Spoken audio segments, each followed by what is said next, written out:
ఆదికాండము 21వ అధ్యాయము. యెహోవా తాను చెప్పినట్టే శారాపై కనికరం చూపించాడు. తాను చేసిన వాగ్దానాన్ని శారా పట్ల దేవుడైన యెహోవా నెరవేర్చాడు. అబ్రాహాము వృద్ధాప్యంలో శారా గర్భం ధరించి అతనికి ఒక కొడుకును కన్నది. అబ్రాహాముతో దేవుడైన యెహోవా చెప్పిన సమయంలోనే ఇది జరిగింది. అబ్రాహాము తన భార్య శారా ద్వారా తనకు పుట్టిన తన కొడుక్కి ఇస్సాకు అనే పేరు పెట్టాడు. దేవుడు అబ్రాహాముకు ఇచ్చిన ఆదేశాల ప్రకారం తన కొడుకు ఇస్సాకుకు 8వ రోజున సున్నతి చేశాడు. ఇస్సాకు పుట్టినప్పుడు అబ్రాహాము వయస్సు 100 ఏళ్ళు. అప్పుడు శారా, దేవుడు నాకు నవ్వు పుట్టించాడు, నా సంగతి తెలిసిన వారంతా నాతో కలిసి సంతోషిస్తారు అన్నది. ఆమె ఇంకా, శారా తన పిల్లలకు పాలు ఇస్తుందని అబ్రాహాముతో ఎవరు చెప్పగలిగేవారు? అయినా ముసలివాడయ్యాక నేను అతనికి ఒక కొడుకుని కని ఇచ్చాను గదా అన్నది. ఆ పిల్లవాడు పెరిగి పాలు విడిచిపెట్టాడు.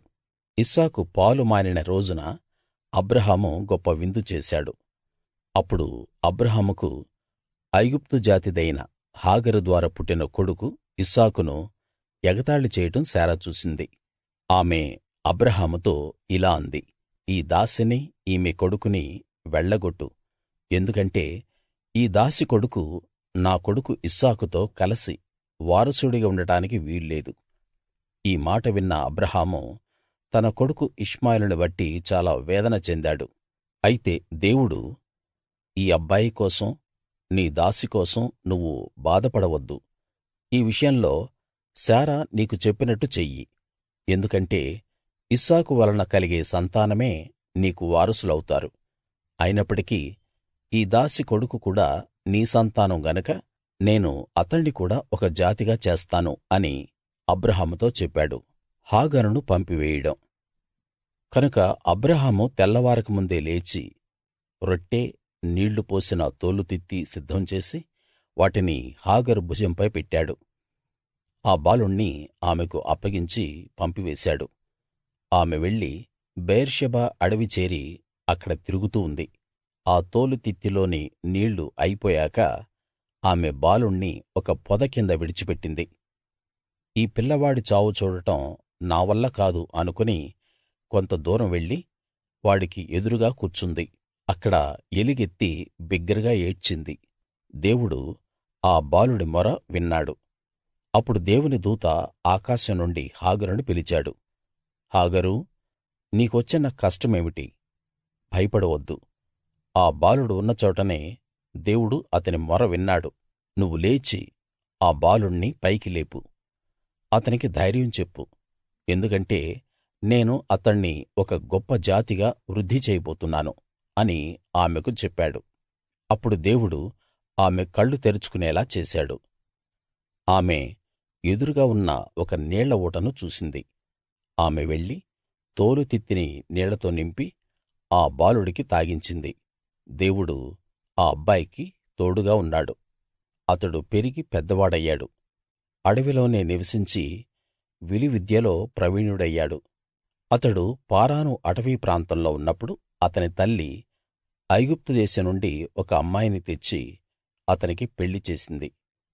ఆ రోజుల్లో అబీమెలెకు, అతని సైన్యాధిపతి ఫీకోలు కలిసి వచ్చి అబ్రాహాముతో మాట్లాడారు. నువ్వు చేసే పనులన్నిటిలో దేవుడు నీకు తోడుగా ఉన్నాడు. నువ్వు నన్ను, నా కొడుకుని, నా మనమళ్ళను మోసం చేయనని దేవుని పేరిట నాకు వాగ్దానం చెయ్యి. నేను నీకు చూపిన అదే నిబంధన విశ్వసనీయతను నా పట్ల, నువ్వు పరదేశిగా ఉన్న ఈ దేశం పట్ల చూపించు అన్నాడు. అందుకు అబ్రాహాము, నేను వాగ్దానం చేస్తాను అన్నాడు. అబీమెలెకు దాసులు దౌర్జన్యంగా స్వాధీనం చేసుకున్న అబ్రాహాముకు చెందిన నీటి బావిని గూర్చి అబ్రాహాము తన అసంతృప్తిని వ్యక్తం చేశాడు. దానికి అబీమెలెకు, ఈ పని ఎవరు చేశారో నాకు తెలియదు.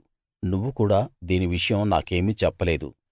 నాకీ సంగతి ఈ రోజే తెలిసింది అన్నాడు. అబ్రాహాము గొర్రెలను, ఎడ్లను తెప్పించి అబీమెలెకుకు ఇచ్చాడు. వాళ్ళిద్దరూ ఈ విధంగా ఒక నిబంధన చేసుకున్నారు.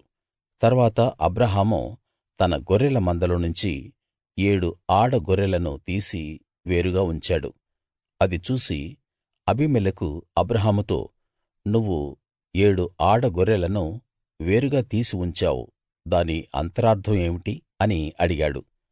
దానికి అబ్రాహాము, ఈ బావిని నేనే తవ్వించాను అనడానికి సాక్ష్యంగా ఈ 7 ఆడ గొర్రెలను నువ్వు తీసుకోవాలి అన్నాడు.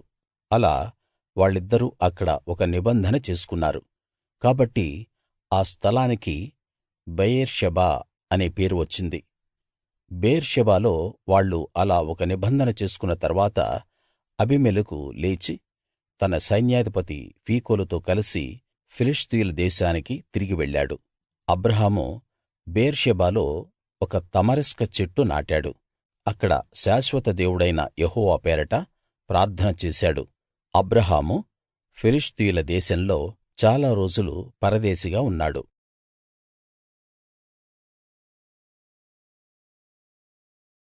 ఆదికాండం